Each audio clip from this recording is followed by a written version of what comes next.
Faites-moi plaisir, vraiment, allez découvrir, allez voir cette équipe du Barça féminin. Si vous ne l'avez pas encore vue, si vous aimez le football, un tant soit peu, allez voir cette équipe. Elle est extraordinaire. Encore une masterclass aujourd'hui pour la demi-finale retour de Ligue des Champions en Angleterre, à l'extérieur, à Stamford Bridge. Et c'était vraiment du très très beau football. Cette équipe, elle pue le football. Ce triangle-là, ce triangle-là, Aitana Bonmati, Patri Guijarro, Alexia Putellas, est un triangle d'or. Je ne peux pas dire les choses autrement.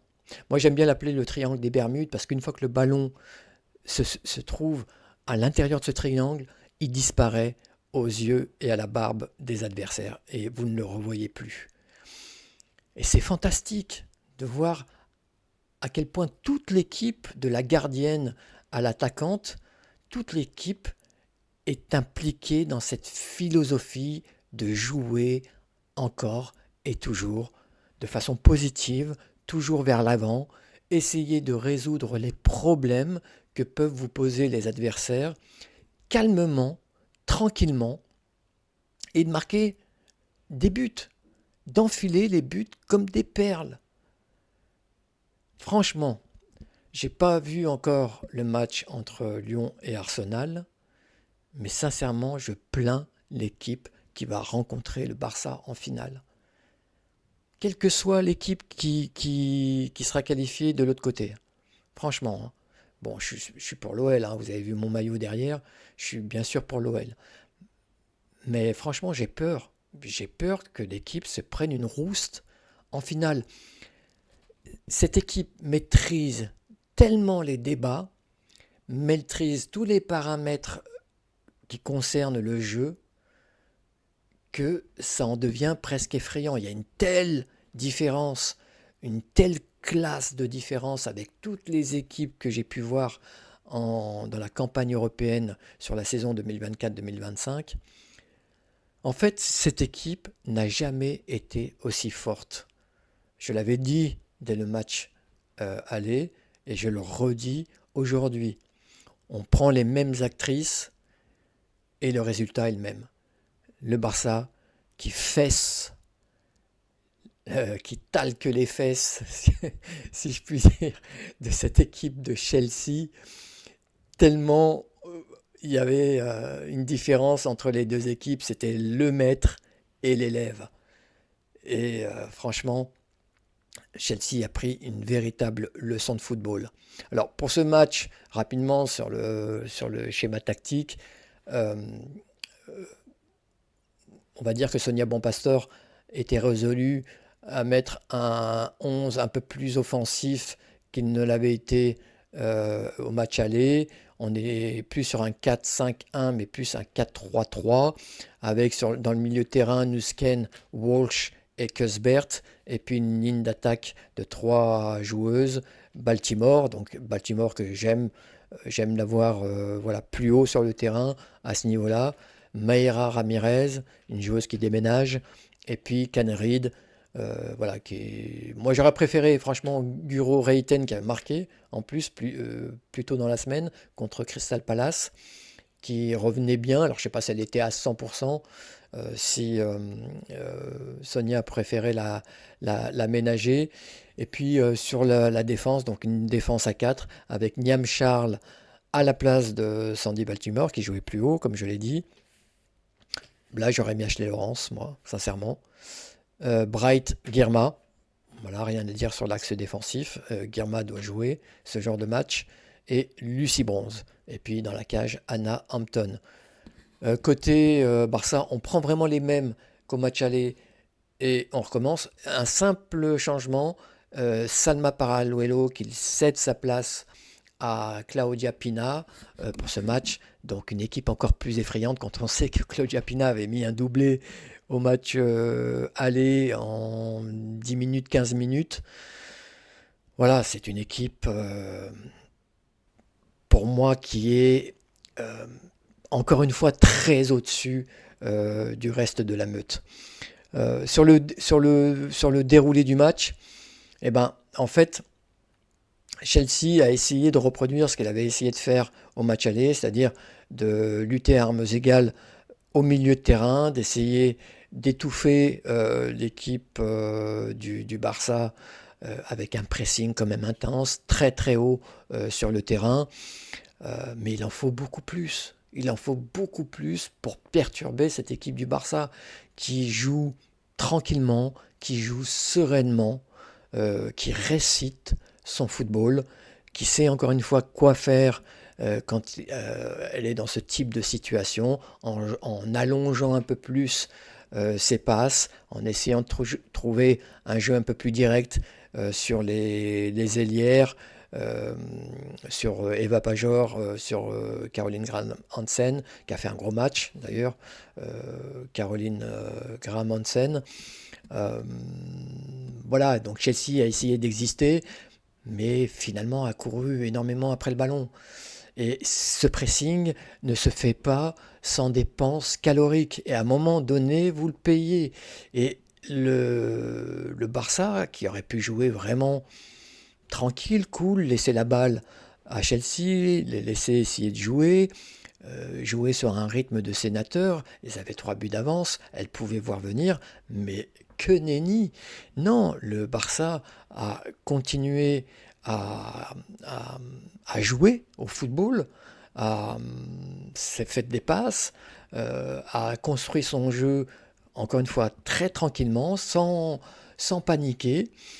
Et au bout de 25 minutes, une demi-heure, il n'y avait plus rien dans les chaussettes des joueuses anglaises. 25e minute, but d'Aitana Bonmati, qui part de son milieu de terrain et qui n'avait besoin de personne pour aller marquer un superbe but. Donc déjà, Chelsea n'avait pas besoin de... Enfin, plutôt le Barça n'avait pas besoin voilà, d'ouvrir le score pour, pour croire en une qualification pour la finale de la Ligue des Champions. Le billet, pour moi, était poinçonné dès le match aller. Mais bon, voilà, chez Barça, c'est sa raison d'être, c'est de construire, de créer du jeu, d'aller de l'avant, de marquer des buts, quelles que soient les circonstances. Waouh! Franchement, waouh!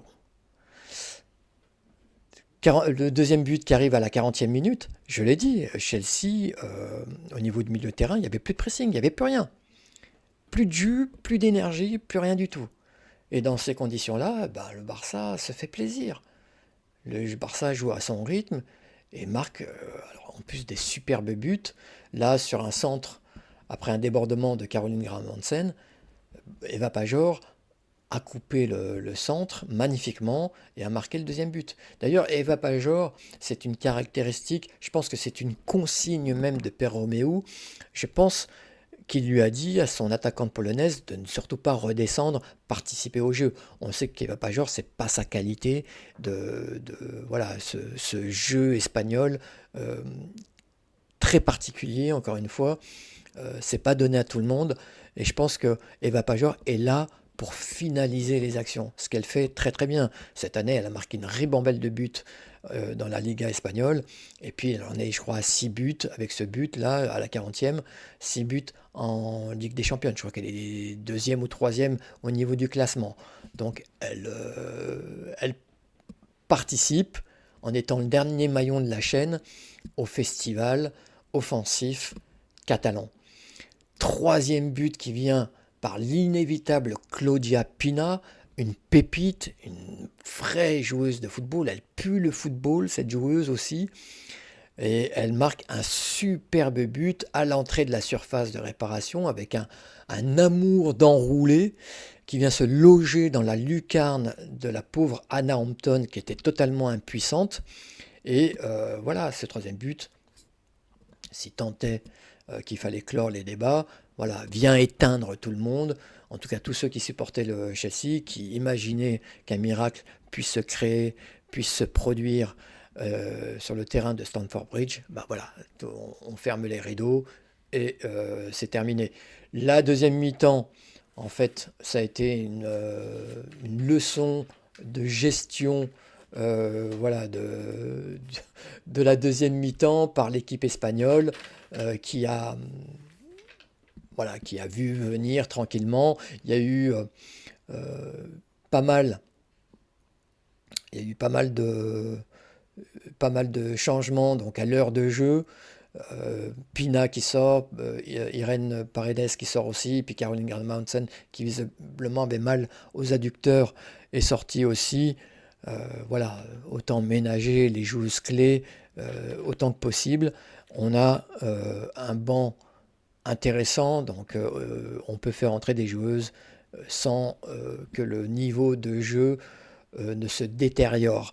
Et donc il y a Brutz, Esme Brutz, donc l'internationale hollandaise qui est entrée, Salma Paraluelo qui est entrée aussi, et Fernandez donc à la place de Paredes.